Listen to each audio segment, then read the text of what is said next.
एक व्यापारी व्यापार करने के लिए एक शहर से दूसरे शहर जाता था। बीच में रेगिस्तान का कुछ इलाका पड़ता था। वो आदमी एक नेगेटिव सोच वाला इंसान था।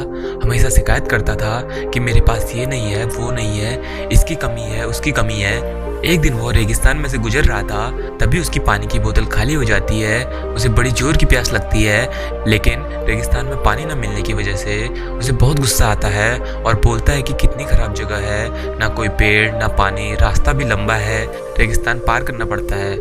तभी आसमान की तरफ देखकर कहता है कि भगवान, ये कैसी जगह बना दी आपने।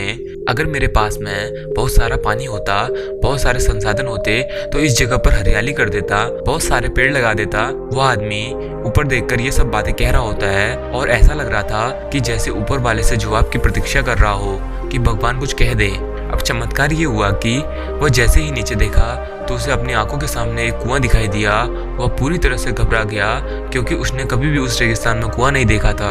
वह कुएं के पास पहुंचा और देखा कि कुआं पूरी तरह से पानी से भरा हुआ है, परंतु वो आदमी नेगेटिव सोच वाला था और हमेशा शिकायत करता रहता था। और फिर से आसमान की तरफ देखते हुए बोला, भगवान, पानी से भरा हुआ कुआं तो दे दिया, लेकिन पानी निकालूंगा कैसे?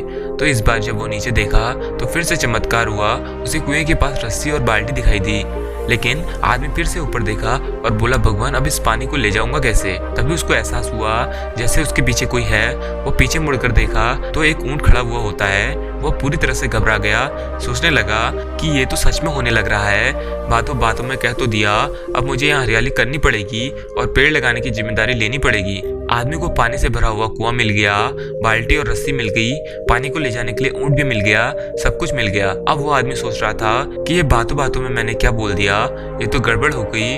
अब वो तेजी से दौड़कर भागने लगा।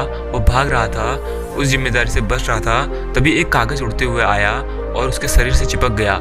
उसने जब उस कागज को देखा, उस पर लिखा हुआ था कि मैंने तुम्हें पानी दिया, कुआं दिया, रस्सी और बाल्टी दी, पानी को ले जाने के लिए साधन दिया, फिर भी क्यों बचकर भाग रहे हो? उस आदमी को लगा कि मेरे साथ पता नहीं क्या हो रहा है। वो दौड़ते दौड़ते रेगिस्तान को पार कर लिया, लेकिन उस रेगिस्तान को हरा भरा नहीं बना पाया। यह कहानी हमें सिखाती है कि हम में से बहुत सारे लोग ये कहते हैं कि बड़े स्कूल में पढ़ लिया होता या बड़े कॉलेज में चला गया होता तो ये कर लेता, अगर मेरे पास बहुत सारा पैसा होता तो ये कर लेता, मेरा बॉस मेरा साथ नहीं देता है, नहीं तो मैं पता नहीं क्या कर देता। हम हमेशा शिकायतें ढूंढा करते हैं, अपनी जिम्मेदारी से बचकर भाग रहे होते हैं।